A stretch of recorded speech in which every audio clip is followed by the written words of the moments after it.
This should be played at high volume, preferably in a residential area.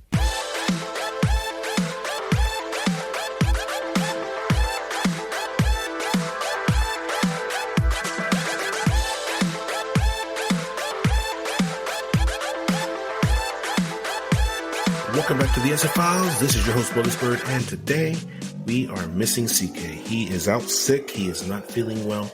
He will return. Do not worry. But until then, we got a movie to review today. I recently watched Clerks 3, and let's just dive right in. First, let's go ahead and do a non-spoiler review, and then we're going to go all spoilers. Go all spoilers right after.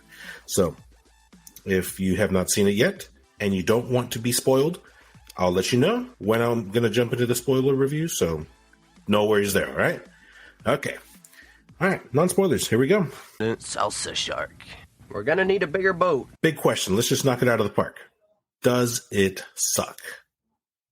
I don't know. I don't know if I liked it or not. I don't know if I didn't like it. I'm very mixed on it, and I watched it, and I wanted to record almost immediately after, but I wanted to sit on it. I wanted to wait. I wanted to review it in my head first. I wanted to decide that I like it, did I not like it? And the next morning, I was watching some reviews from other channels that I like to listen to, I like to watch, and get their opinions, get their take. And I'm seeing a lot of like 50-50. Some are like, oh, this is Kevin Smith's greatest movie in decades. And then I'm seeing other ones like, oh, the third one never should have been made. Clerks 2 was the peak. And, oh, man, it's such a different, oh, man. I'm not even sure how to proceed. I mean, okay, let's review here real quick. So Clerks is Kevin Smith's baby. They call it the View Askew universe. And the reason for that is, well, Kevin Smith started off with Clerks, right? And then he moved on to Mallrats, but they're linked together. And then he did another one. He did, I'm not sure the exact order, but he did like Chasing Amy. He did Dogma. He did Jane Silent Bob Strike Back. And, all these movies, they just kind of chain link to each other. There's small snippets of information in each one that connects it to another movie. And actually, it's kind of like Marvel in a lot of ways. I know that Kevin Smith took the idea from Marvel, and he did that with his own movies. And a lot, the running characters that kind of appears in almost every single one of them is going to be Jay and Silent Bob, who was played by himself, his Silent Bob. And one of his best friends, Jason Mewes, is playing Jay. And, the movies are kind of, dick and fart jokes, and I fucking love them. They're great. They're kooky. They're, it's a very specific niche, and you either love them or you hate them. They're very campy, but they're written very intelligently, with such attention to detail. And a lot of them are very simple. They're very simple stories to tell, but as he grew older, Kevin Smith, he started taking real life events from his life, and he started to interpret them into his movies.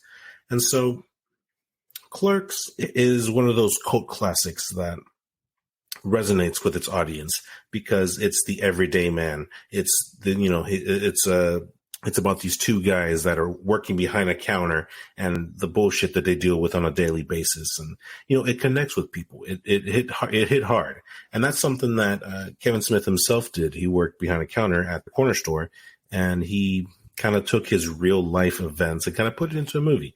And it turned out really fucking good. Very smart. The way it was written, the dialogue it's great. It's really good. It's just damn good. If you haven't seen it, Clerks, go watch it. It's incredible. It's in black and white, but don't be turned off by it. It was filmed that way on purpose. And from there he moved on, and like I said earlier, he did Dogma. He did which another great view. He did Clerks 2 way later after the first one. And that is an incredible movie. That one, it's just the way that it's written as well. The jokes are so fucking 2000, but it's so fucking good. And it's hilarious. It's just the most ridiculous things happen in that movie. And it's fucking great. Clerks 3. Oh, Clerks 3. Where do I begin? Well, first of all, take your tissues with you. Not to jack off. You're gonna fucking cry. Okay. If you are watching Clerks 3, it's because you're a fan of Kevin Smith, okay, and his movies. So, you heard that it's good. You heard that it's bad. I'm telling you, if you are a fan and you've watched them from the beginnings, you absolutely have to watch this one, okay? Clerks 3, it's kind of the curtain call. It's kind of the end game. It's the third one in a trilogy. Will there be another one? I doubt it. There's an interview that I saw that Kevin Smith said, yeah, he wants to do more, but I don't see it happening. And I don't know. Just the way that this movie is being received, with that 50-50, I don't see a fourth one happening. And if there is a fourth one, I don't know if I want to watch it due to the events that happened in Clerks 3. And let me it's hard to really pinpoint why I dislike this movie, why I'm not in 100%. And not that I dislike the movie. I thoroughly enjoyed it, right? Like, I watched it. I was entertained. I knew what was happening on screen. And, as a fan myself, the movie that Randall is filming, and that's not a spoiler, that's in the trailer. Randall is filming a movie, and he's basically filming Clerks 1, which is a callback to Kevin Smith when he first filmed Clerks 1. And all the things that happen in Clerks 1, Randall is filming for the first time, quote unquote. And it's kind of like happening in real time. And, it's really cool because they get back so many actors from that first movie. And that first movie came out in like 92, 93, something around there. And a lot of actors came back. And the ones that I mean by that is going to be like the guy who is, measuring the eggs, making sure that they're perfectly balanced. That guy came back. The lady that is digging through the fridge, looking for that one milk carton that has the longest expiration date compared to the most. She's back. Minor characters like that, they come back. Of course, they're much older, but they're them. It's amazing how they got all these characters back. It's really cool. It's really fun. It's a nice callback. And if you're someone who's listened to a lot of Kevin Smith interviews or even like Clerks documentaries and whatnot, you're going to know exactly what's happening on screen. And you're going to be like, oh, yeah, I know that. I know that one. I know that one. I know that one.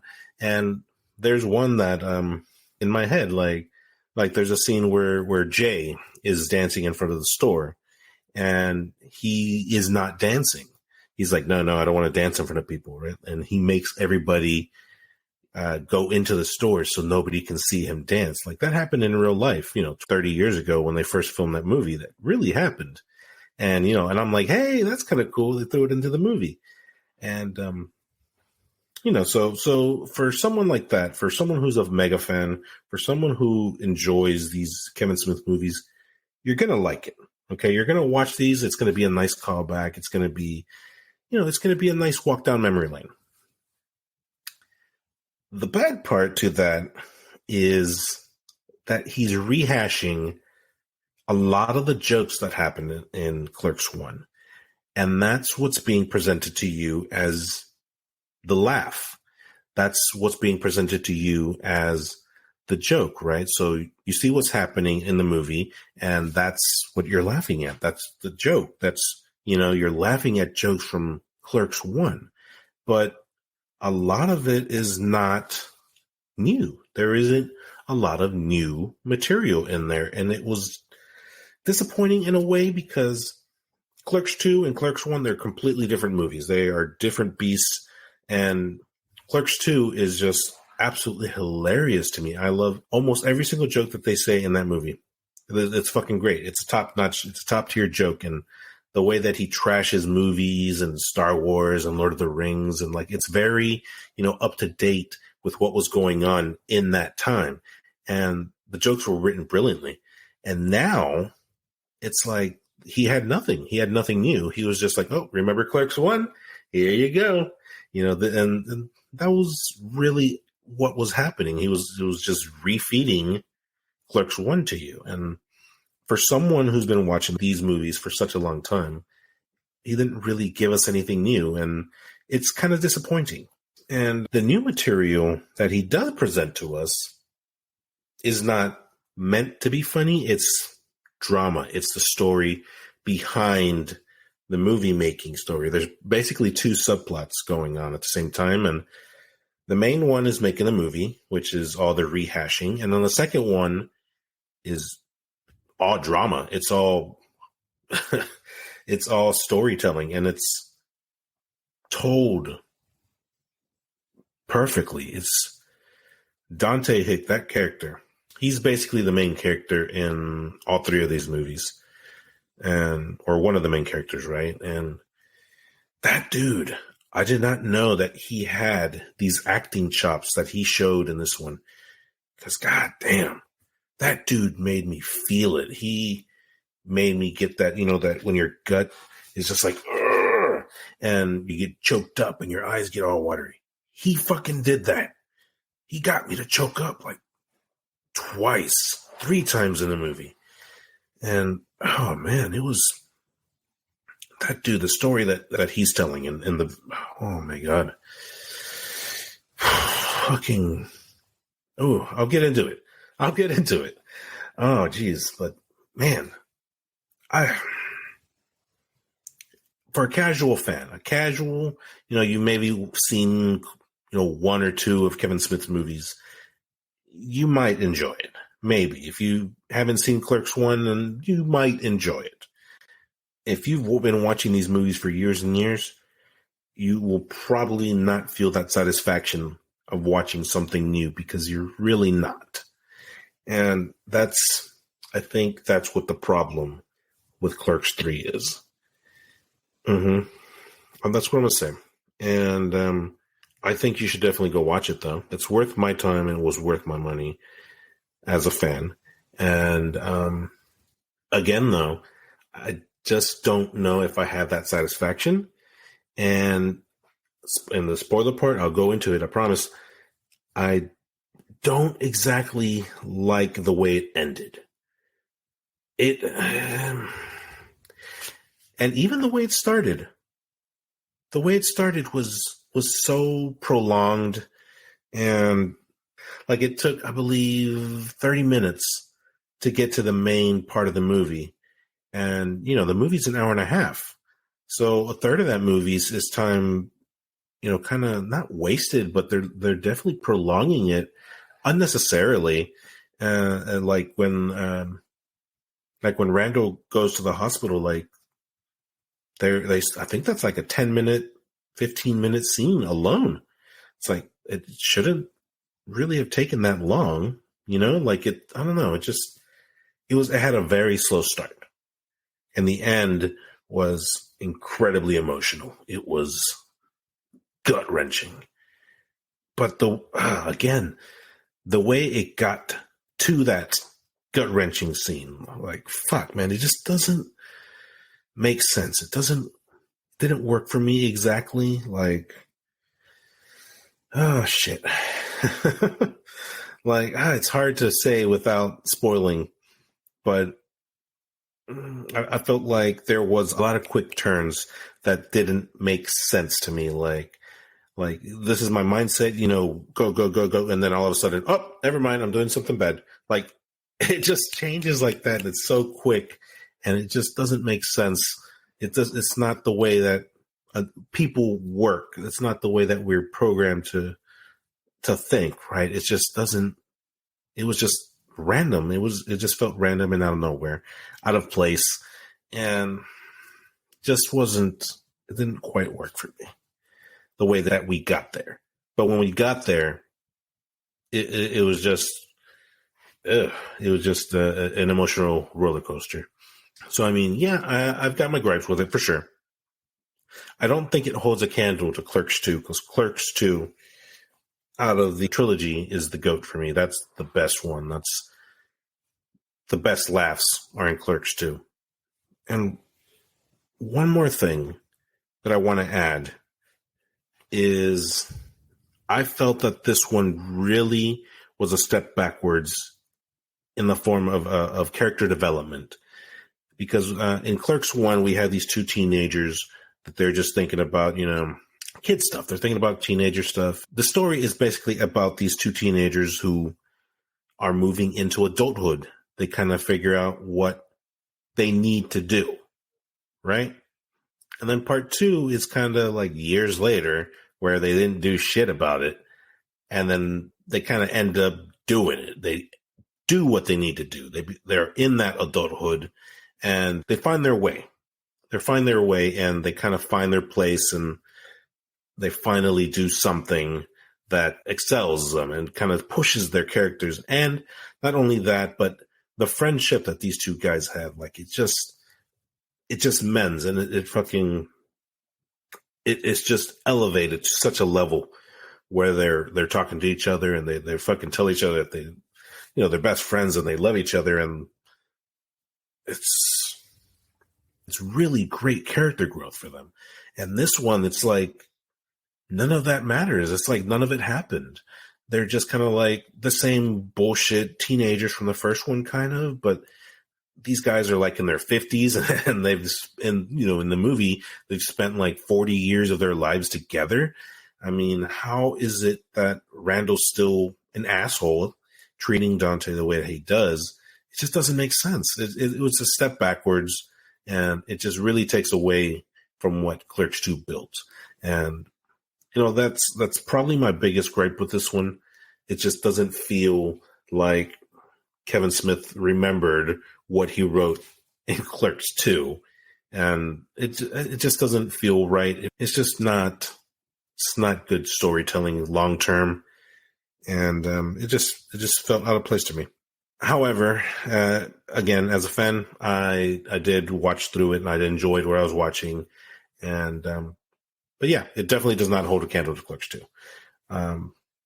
What would I rate it? I think I would give it a 7.5 out of 10 just because of the second story that's being told in the background. And it's just, when you get to it, it's a big payoff and it was worth watching for me. So I liked it, but I didn't like it. I think you should watch it. You should go watch it. Yeah, definitely go watch it. And then just let me know what you think. Let me know and see if you agree with me or if you disagree with me. If you think this movie's amazing, yeah. Shoot me a message on Facebook, Instagram, email me, BogusBird at thesfos.com. Let's have a conversation. And before we go on to spoilers, let's read some mail. Mail, motherfucker! All right. So this one is a return emailer. We got one from Mike, last name, Oxhard. Dear CK. Ooh, CK's not here. Not here. That fucker. That bald fucker. Mr. Clean fuck. Decided not to show up to work today. He's not even supposed to be here today. Actually, he is supposed to be here today, but yeah, he's sick, so I'll cut him some slack. Dear CK, thanks for reading my email on the episode. As I'm catching up on your podcast, I can say that some of my opinions align with your own. I'm not really a fan of camping either, and much less so when it has been suggested that we go during the winter. I agree. That's some bullshit. Who the fuck wants to camp in the winter? No. It would probably, you know what? When I compare that to camping in the summer, I think I would rather do it in the winter just because of the heat outside. If it's a little fresh outside, you could always wear a blanket if it's cold. But when it's hot, you can't do nothing about that. You can be butt ass naked and you still be sweating.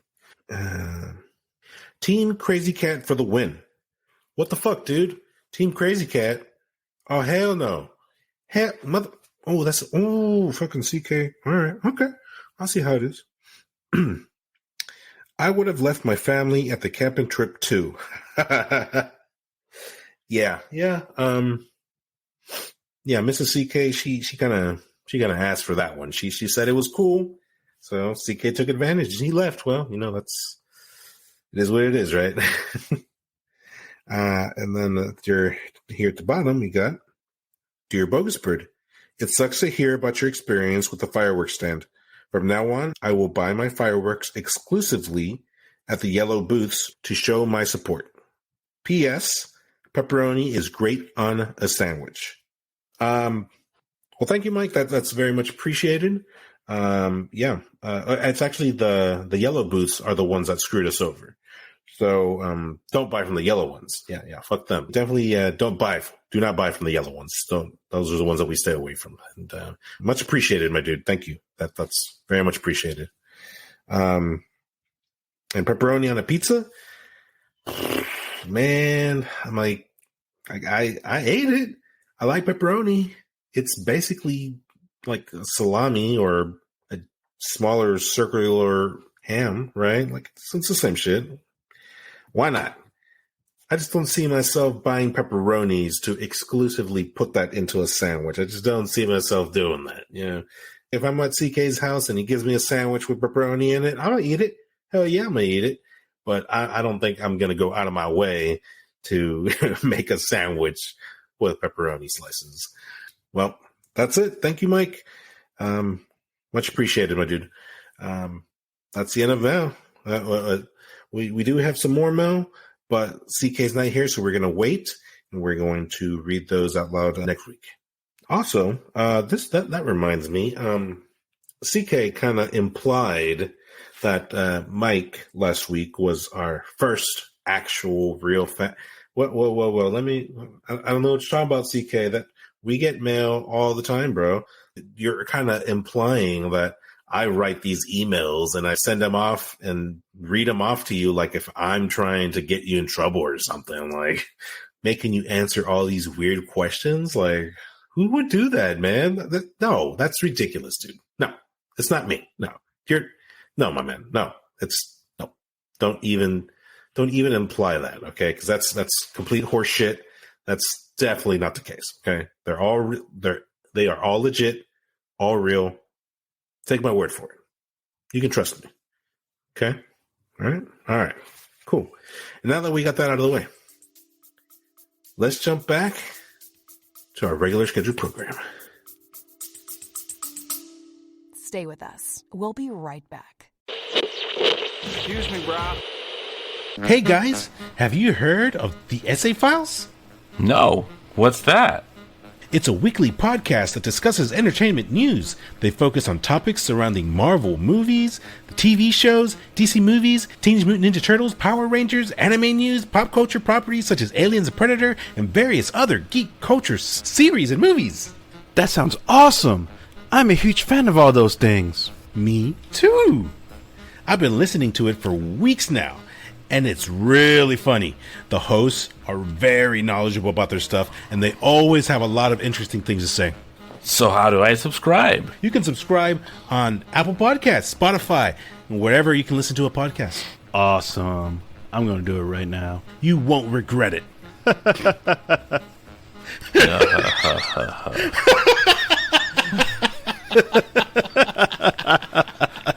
Oh my God.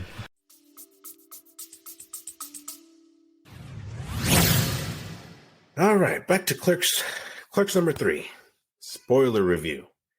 And if CK were here, he would say, spoilers, spoilers, spoilers. All right? You have been warned. From here on out, it's all spoilers, baby. All right? So, we're going to start off hot.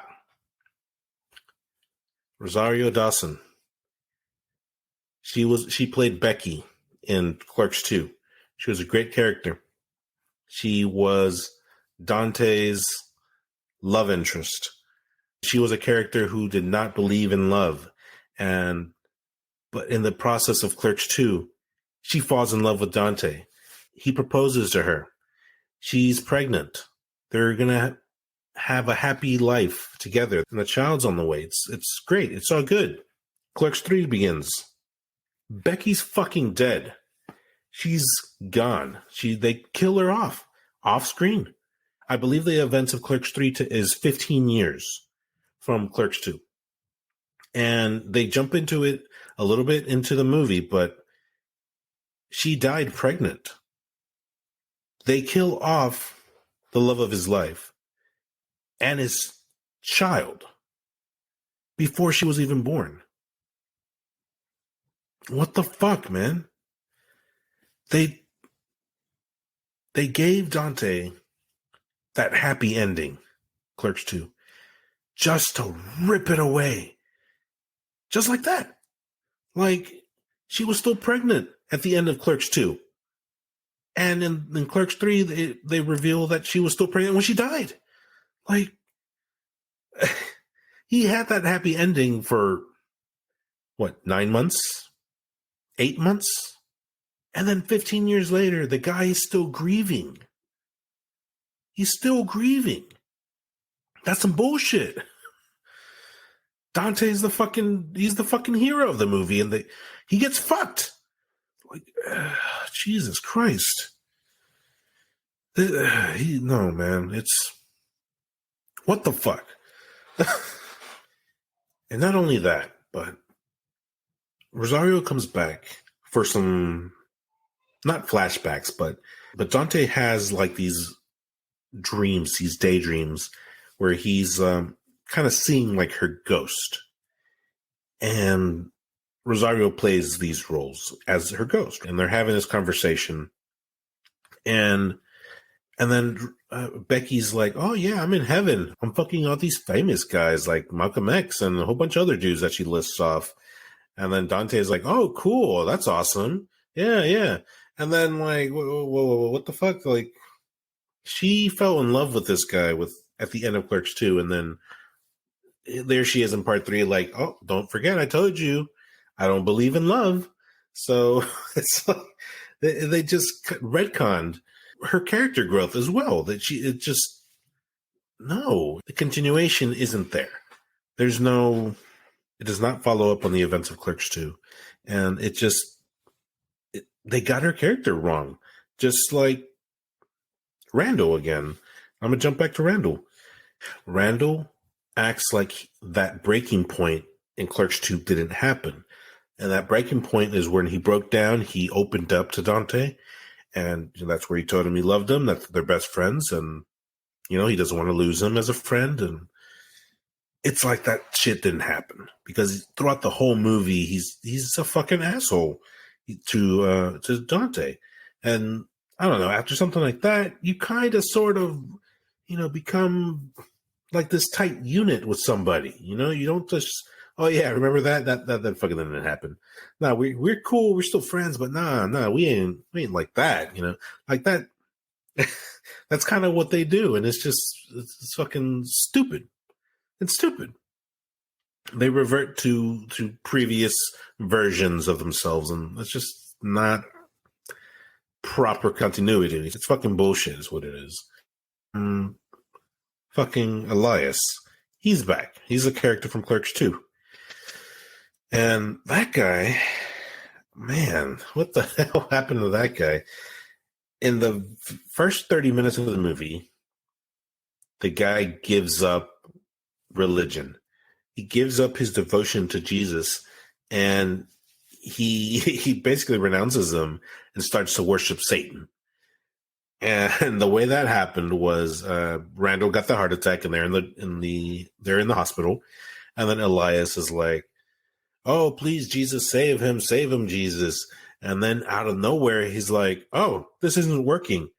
Please, Satan, save him, save Randall from the heart attack." And well, then Randall survives. So fucking Elias renounces Jesus and starts to worship Satan. But there was no reason for him to really say, "Oh no, this isn't working. Why am I praying to Jesus? I'll just pray to Satan." Like it didn't make sense for the reason why he did that. And for I guess they had to do it early for his gag and throughout the movie, because in each scene that he appeared, he would show up in a different outfit, and he became like gothier and gothier and gothier until the end where, oh jeez, it was kind of funny at first, but then it was like, dude, that's some bullshit, man. Like, to the extreme level that he gets at the end, it's like, man, what the shit? That's whatever, man.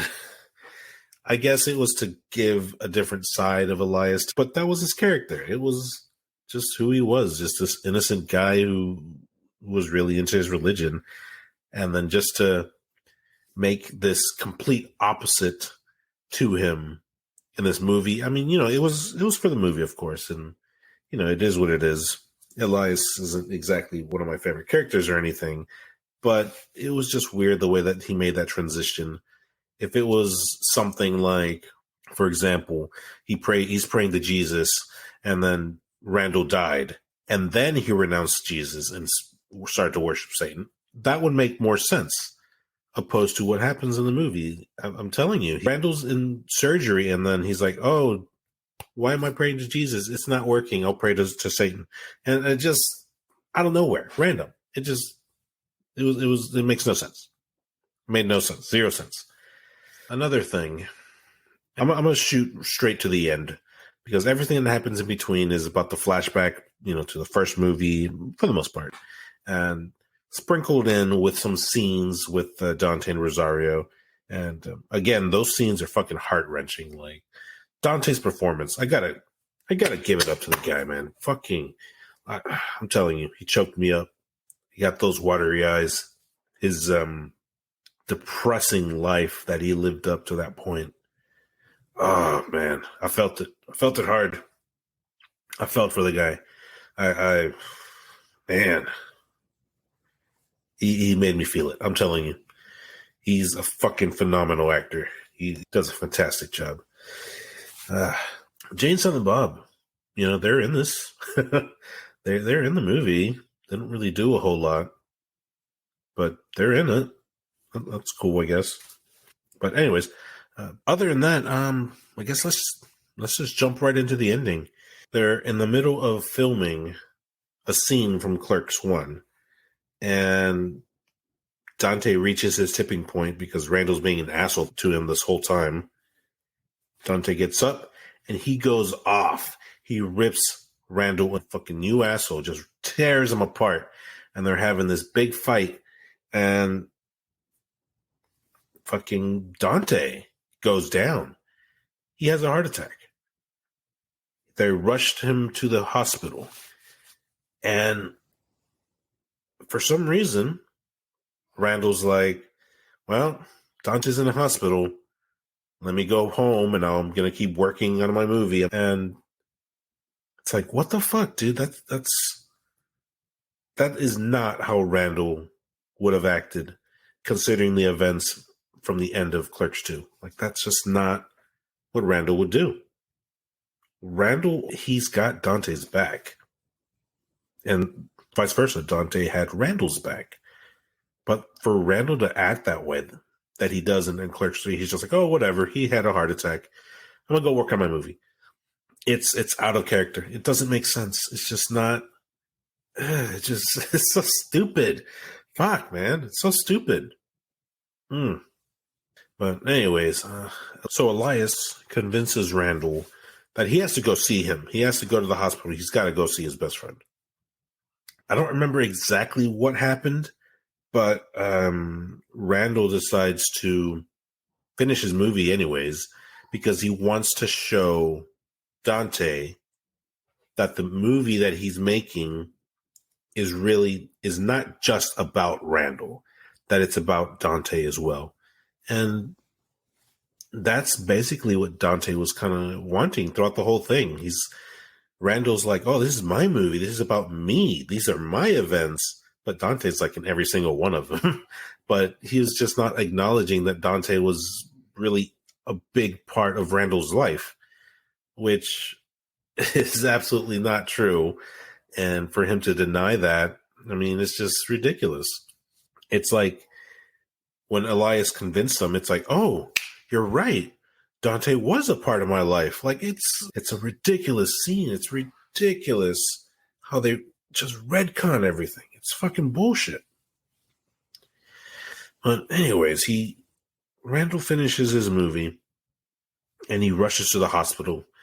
He sneaks in because, visit hours are over or whatever. And he goes into the hospital room and he's there. He's survived the surgery and he's in bed. He's got the oxygen tank into his mouth, so he can't speak. But Randall pulls up and he's like, "Hey, buddy, I brought you something. Let's watch the movie." And instead of showing what they filmed as 50-year-olds, the cast, they show clips from the very first Clerks, and it's fucking great. It's awesome. It's nice. And they're both in the hospital room. They're both watching this play in front of their eyes. But then you kind of see like Dante's all of a sudden he's in a movie theater by himself and he's watching the movie being played in front of him. And Becky shows up. So he's basically he's kind of dreaming in a way again as he's watching this movie. Becky shows up. She sits with him and they're watching the movie together. And at some point, Dante decides, "You want to get out of here? Do you want to go?" And Becky's was like, "Don't you want to watch the end of the movie?" Nah. I trust the director. And they both get up and they leave the theater together. Stay with us. We'll be right back. Oh, please click on the link below and subscribe. Become a bro. And join the Brochachos. Subscribe. Yeah, do it. You owe it to yourself. You've earned it. You sat through this far. You've earned it. Do it. You want it. You need it. We need it. Come on. Hit that subscribe. Hit that follow. Love you guys. It'd be a lot cooler if you did. All right.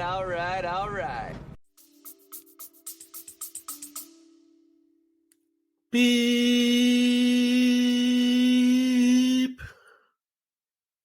Dante fucking dies. He fucking dies. This is a character that's been for the better part of 30 years now. If you watch those first movies, you've been following his character for years, and they fucking kill him off. He dies. And it wasn't even like a great death or anything. It was bullshit. The movie gave him a shit life. Complete shit.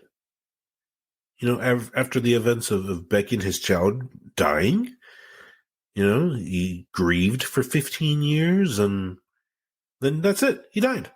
Heart attack. He died. He had a shit life. What kind of fucking message is that? Be a good guy and, you'll get shit on for the rest of your life and then you die. That's it. No big reward. You just fucking die and you're done. Oh, man. What kind of fucking bullshit is that? Then they have the funeral scene. And, it's happened. He died. They have the funeral and, it was a nice scene.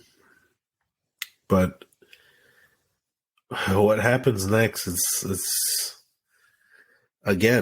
some bullshit. It's some fucked up shit. Fucking Randall is all like basically replacing Dante with Elias, and he's like, "You're my new best friend." And kind of just, "Oh, he died. It's cool." Like, that's the way that he's kind of acting, and it's ridiculous. That is not the way that Randall would react, and that's what they went with. And I fucking hated that. I hated it. It's not. again, correct continuity. And it's just fucking bullshit. They had so many things wrong with the character growth of them. And I probably wouldn't be complaining so much if they had that correct. And it probably would shape the movie in a different direction. Like, if they were going to kill off Dante like that, I mean, it could still work as a movie because it's fucking emotional, it's powerful. But what they presented on film, it's just so many errors. And it just felt out of place. It felt out of place, and it just... Oh, this movie, dude. I like it, but I don't like it. What I said earlier, 7.5 out of 10. Yeah, I think I'm going to stick with that. The emotional parts fucking draw you in. Dante's story draws you in. Randall's story is basically the retelling of Clerks 1, and it's just a lot of rehash. There's not a whole lot of new material presented to you, comedy-wise. I really hope that Clerks 3 is the last one. I don't want to see a Clerks 4. How can they do a Clerks 4 without Dante Hicks? Like, it's just... I understand that these actors are well into their late 40s, early 50s. They're not going to be around forever. I understand that. But if they were trying to replace Dante with a younger guy, Elias, moving forward, maybe possibly set him up as, for future movies, I guess. I hate that idea. I hate for it to be this new Satan-worshipping Elias, the character that they gave us. I hate the idea of him replacing Dante. The relationship that Elias and Randall have is not balanced. That is just, and I think that's just what, Dante and Randall had. That balance. One's, off the walls, and one is the straight man. And that's kind of how CK and I work, really. Obviously, I'm a straight man, and CK's the, he's kind of straight, like he's not the straight one, yeah. But yeah, it's just, nah, man. No, I don't like the idea of them moving on with a Clerks 4 without Dante Hicks. My final thoughts on the movie, I think I've said it twice already, but I liked it, but I didn't like it. Those are my reasons why. And let me know if you agree or if you disagree. But if you are a Kevin Smith fan, you like the Clerks movies, I think you should definitely watch it. If you're never seen a Clerks movie and you decide to start with Clerks 3, I'm sorry. You are not going to feel the hit, the punch, the full force of the emotional scenes. Thank you. And I think that just about wraps it up. So please visit www.thesfos.com. We have plenty of content there for you guys to check out. We have a few movie reviews. We have some stories that CK and I like to tell on there, and just a bunch of things that we used to do back in the day. And we also talk about, some theories, aliens, and a few horror stories that we tell, and a bunch of cool stuff that we like to go through. And you can also not only listen to that on our website, but basically any platform that has a podcast: Spotify, Apple Podcasts, Google Podcasts, Stitcher, iHeartRadio. Not fucking Pandora, because fucking assholes, man. They're just... what? Oh, I think I feel CK, his disapproval. I can feel it. Okay, I'll stop. All right, Pandora, yeah, they're a bunch of cool guys. Yeah, they're all right. They just don't play our shit. Please follow us on Facebook, Instagram, TikTok, Twitter. Like and follow there. And not to mention, CK will be your best friend. Please email me at BogusBird@thesfos.com if you got any questions, any topics you want to shoot at us. Same with CK. CrazyKat at thesfls.com. He loves when you guys send him questions about his dick. Like, he fucking loves it. He can't get enough of it. He just, he wants it all of it, all the questions. Please email. And also, one last thing, if you can check out our Patreon and help support the show, that would be awesome. We have cool little knickknacks there. We got the soundtrack. We got bloopers. And by bloopers, I mean CK and I fucking up. We're having a conversation. Some things that I cut out of the show because it's just complete dog shit what we're talking about. Or sometimes we go too far and it's like, I'm going to cut that right there. Yeah, that's the kind of shit that is in the bloopers. It's pretty funny shit. You should go check it out. Thanks for listening. This is BogusBird signing out, and I'll catch you on the next one.